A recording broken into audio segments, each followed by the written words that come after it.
नमस्कार, आप देख रहे हैं वीके न्यूज। मैं हूं सुनील राउत। मुंबई के पूर्व पुलिस कमिश्नर परमबीर सिंह क्या अब शिवसेना, उद्धव ठाकरे, शरद पवार के लिए गले की हड्डी बनते जा रहे हैं? क्या परमबीर सिंह ने शरद पवार और उद्धव ठाकरे को फंसा दिया है? जिस परमबीर सिंह की तारीफों में सामना में शिवसेना बड़े बड़े लेख लिखा करती थी, आज वही शिवसेना परमबीर सिंह को संसद में दलाल कह रही है।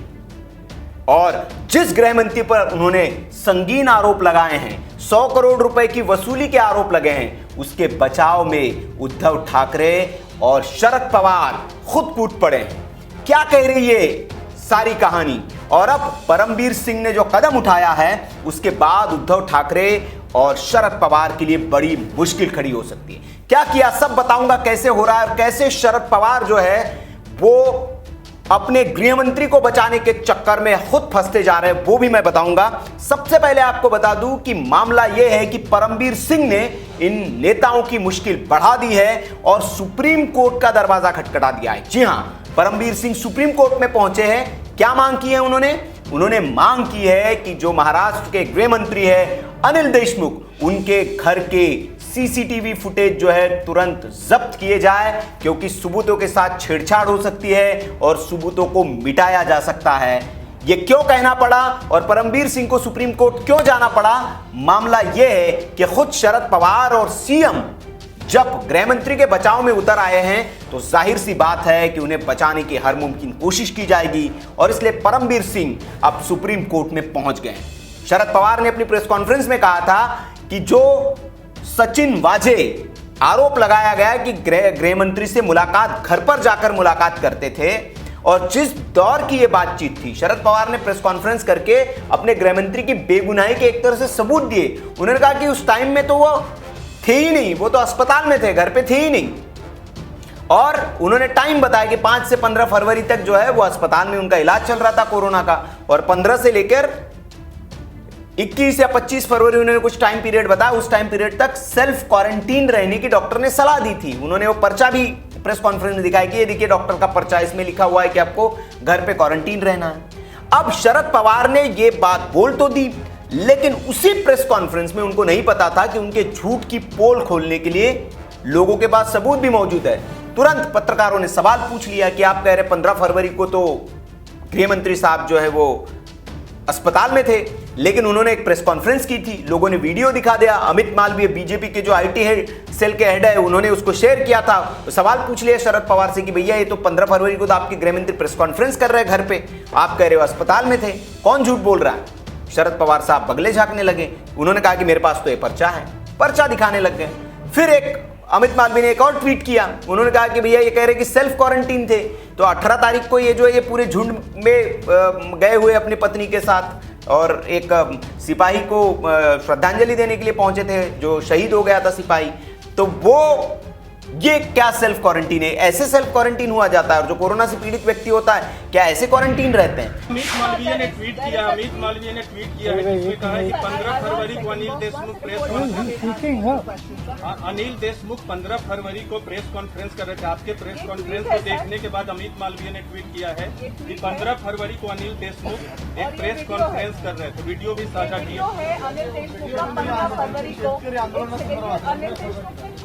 किया है 15 फरवरी को ये प्रेस कॉन्फ्रेंस कर रहे हैं, ठीक है ना? तो आप सर कह रहे हैं कि वो क्वारंटीन में थे, आप कह रहे हैं वो घर में थे। आपने अभी डेट दिया सर 15 से 27 ये मेरे पास होम क्वारंटीन सर। ये मेरे पास सबसे सर आप ये अनिल खुद की कौन सी किसको मालूम? सर देखिए ना, ये अनिल देशमुख का खुद का 15 फरवरी का ट्वीट है सर। 15 फरवरी का ट्वीट है सर। 15 फरवरी का ट्वीट है सर, उनकी प्रेस कॉन्फ्रेंस है। मेरे पास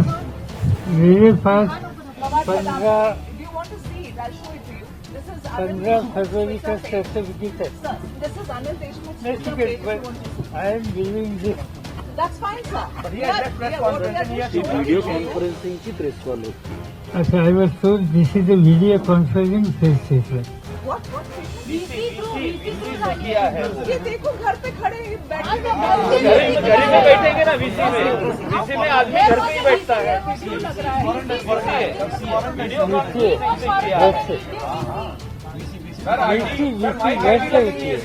सर माइक आईडी जो कहते ये नीति की बात है, जो बताया आपके सामने बताया, इसलिए मैं इस पे कुछ कहना नहीं चाहता। और इम्पोर्टेंट गोष्ट ये नहीं है, इम्पोर्टेंट गोष्ट ये बात है कि ये इनके घर के सामने जो बात हुई थी, एक जिसकी हत्या हुई वो दो, इसकी हत्या को कौन जिम्मेदार है वो तीन। ये सीरियस बात आप छोड़कर आप डाइवर्ट कर रहे हैं, ये बात ठीक नहीं। इतना मुझे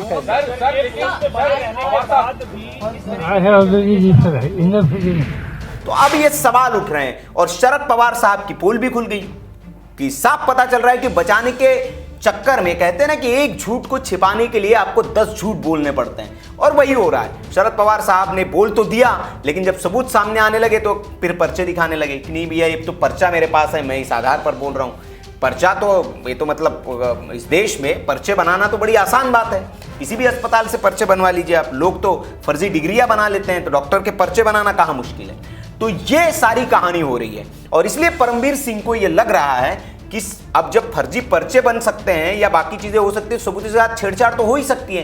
तो अब परमबीर सिंह सुप्रीम कोर्ट पहुंचे और उन्होंने कहा है, सुप्रीम कोर्ट से दरखास्त की है कि इस मामले की सीबीआई से जांच की जाए, क्योंकि अब लोकल पुलिस जिसके अंडर में पुलिस आती है, जिस सरकार के अधीन पुलिस है, उस विभाग के मुखिया गृह मंत्री की जांच पुलिस निष्पक्ष कैसे कर सकती है, ये सवाल उन्होंने उठाया। तो सीबीआई जांच की उन्होंने मांग की है और कहा है कि उनके घर के जो डीवीआर है, जो सीसीटीवी फुटेज है, तुरंत जब्त किए जाए, क्योंकि इसके साथ छेड़छाड़ हो सकती है। दूसरा, ये मामला आज लोकसभा में भी गूंजा। महाराष्ट्र के सांसदों ने, मध्य प्रदेश के कुछ सांसदों ने इस पर जमकर बवाल काटा। महाराष्ट्र की जो निर्दलीय सांसद है अमरावती से नवनीत राणा, उन्होंने इस मुद्दे को उठाया और मुख्यमंत्री उद्धव ठाकरे का ही नाम ले लिया। उन्होंने कहा कि उनकी भूमिका संदिग्ध है, वजह को जो है वो उन्हीं के कहने पर वापस लिया गया, उद्धव ठाकरे के कहने पर। उद्धव ठाकरे के बहुत करीबी है वो। दरअसल सचिन वजह जो है वो शिवसेना में रहे, कई दिनों तक प्रवक्ता रह चुके हैं, और उन्होंने कहा कि जो एक सस्पेंडेड ऑफिसर था उसको तुरंत सरकार आपकी आई नहीं और आपने उसको बहाल कर दिया। तो कैसे बहाल किया, क्यों बहाल किया, इसके पीछे क्या मोटिव था आपका, वो अब जाहिर होता है जिस तरह के सामने आ रही। तो लोकसभा में भी ये मामला गूंजा और लोकसभा में महाराष्ट्र शासन लगाने की मांग की गई। कहा गया कि राज्य सरकार जो है वो खुद उगाही करवा रही है पुलिस वालों से, इसलिए इस मामले में वहां पर भी राष्ट्रपति शासन लगा देना चाहिए, ये मांग अब हो रही है। तो ये सारा अब अपडेट जो है ये इस मामले में हो रहा है। परमबीर सिंह जो है अब खुलकर एक तरह से मैदान में आ गए, क्योंकि जिस परमबीर सिंह की तारीफों के पुल शिवसेना कभी बांधा करती थी सामना में, अब उसी के सांसद ने आज लोकसभा में उसको परमबीर सिंह को दलाल तक कह दिया कि ये दलाल है और सरकार को अस्थिर करने की कोशिश कर रहे हैं। अब ये सवाल है कि जो परमबीर सिंह कल तक आंखों का तारा था आपके, चाहे आप टीआरपी केस ले लीजिए अर्नब गोस्वामी का, या बाकी मामले लीजिए सुशांत सिंह केस में, जिस तरह से परमबीर सिंह पर सवाल उठ रहे थे और सरकार जिस तरह से उनको बचा रही थी, अब वही दल और सरकार के लोग जो है अगर उस आईपीएस ऑफिसर को दलाल कहने लगे तो ये बड़ी बात है। अब परमबीर सिंह भी खुलकर मैदान में आ गए और जाहिर सी बात है कि उनके पास कई राज दफन होंगे और आने वाले दिनों में उन राज का फाश होगा।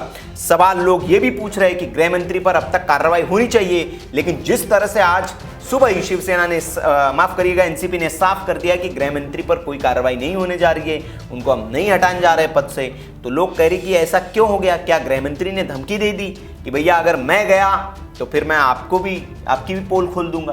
तो क्या इसलिए दबाव है मुख्यमंत्री के ऊपर और शरद पवार के ऊपर, इसलिए गृह मंत्री पर कार्रवाई नहीं हो रही है? ये तमाम तरह की बातें संसद में खुलेआम आरोप लगाए गए, ये हो रही है। और जाहिर सी बात है ये मामला अभी यहाँ थमने वाला नहीं है, बहुत बड़ा मामला होने वाला है। चिट्ठी में लगाए गए आरोपों में कितनी सत्यता है ये तो नहीं बता सकते, लेकिन इस चिट्ठी ने महाराष्ट्र की राजनीति में सियासी भूचाल ला दिया है और पूरे देश की निगाहें अब महाराष्ट्र के ऊपर है कि वहां क्या होगा। परमबीर सिंह सुप्रीम कोर्ट पहुंच गए, देखना होगा सुप्रीम कोर्ट इस पर क्या टेक लेता है और क्या आदेश देता है। वहां पर हमारी नजर बनी रहेगी। इस खबर से जुड़ा हर अपडेट आपको देते रहेंगे। उसके लिए आप देखते रहिए वीके न्यूज। चैनल आपने सब्सक्राइब नहीं किया है तो कर लीजिए और ऐसे खबरों के लिए आप देखते रहिए वीके न्यूज। नमस्कार।